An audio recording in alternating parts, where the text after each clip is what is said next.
그 한동훈 위원장의 그 관심에 대한 관심과 인기가 가장 올라갔던 것이 바로 유난 갈등 때였어요. 그러니까 그때 막 아주 그냥 당차게 나는 나가라 그랬는데 안 나갈 거예요. 막 그러면서 하는 거에 대해서 아, 이제 국민의힘이 뭔가 수평적 관계 속에서 할 말을 하는구나. 그리고 위원장이 쓴소리도 하겠구나라는 기대감이 높아지고 거기에 또 김경률 비대위원이 막 얘기하고 이러는 게 모르겠어요. 권력의 입장에서는 굉장히 불편했지만 그게 오히려 권력을 도와줬던 그런 측면이 있는데 결과적으로 그렇습니다. 그래서 지금 민주당이 지금 빌미를 잡는 그 몇 가지 이슈에 대해서 저는 오히려 한동훈 위원장이 당의 입장에서 입장을 내야 된다고 봐요. 정부하고는 다른 목소리지만은 아 맞아 이게 여당의 목소리가 맞아 저기 자기 사람만 씹는 이 민주당하고는 차원이 달라 이걸 지금 한 달 내에 보여줘야 되는 게 아닌가.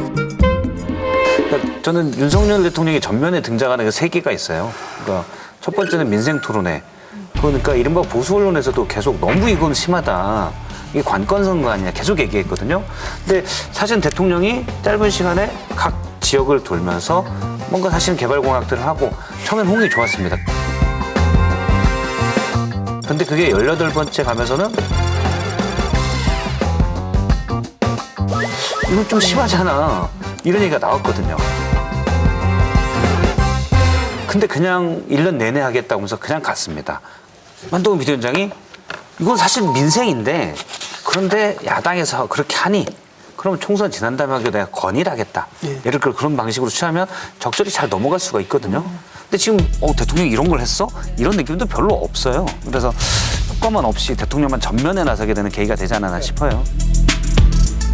그 다음에는 의대 증원 문제. 이것도 처음엔 인기를 얻었었는데 사실 이게 계속 문제가 될 때마다 누가 나오냐면 대통령이 나오게 돼요. 이건 한동훈 비대위원장이 몰고 가는 주제가 아니거든요. 그러니까 의대 증원 문제를 잘하든 못하든 이걸 찬성하던 사람은 어떤 사람은 대통령이 무조건 전면에 나서게 됩니다.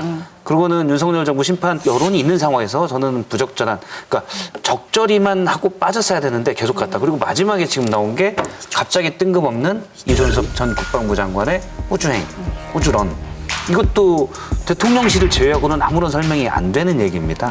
그래서 정부 심판론이 사실은 중간에 나올 수밖에 없는 상황인데도 불구하고 그거를 대통령이 최근에 한 보름 상간으로 갑자기 전면에 들어서는 계기가 되면서 오히려 정부 심판론을 더 부추겼다. 이런 생각이 듭니다.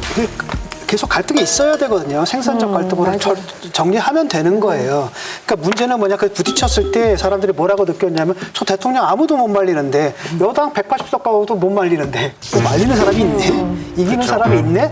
라면서 그 정권 심판은 희석되거든요. 그럼 이 사람 통해 가지고 윤석열 말리자 이거였는데 그 이후를 보게 되면 사실 거의 모든 요구를 다 들어줬거든요.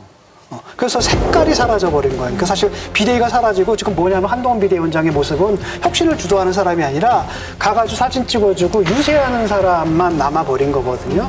그러다 보니까 지금 다시 정권 심판이 다시 살아났는데 지금이라도 특히 대통령실이라든지 이런 사람들도 뭐냐면 그 비대위원장이 자율적으로 활동할 수 있고 결정할 수 있고 판단할 수 있고 실행할 수 있는 여지를 남겨줘야 되거든요.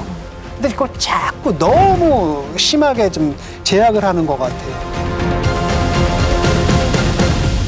여러분, 여기를 눌러서 구독을 해주시면 강적들 컨텐츠를 빠르게 만나보실 수가 있습니다. 알람 설정도 잊지 말아주세요.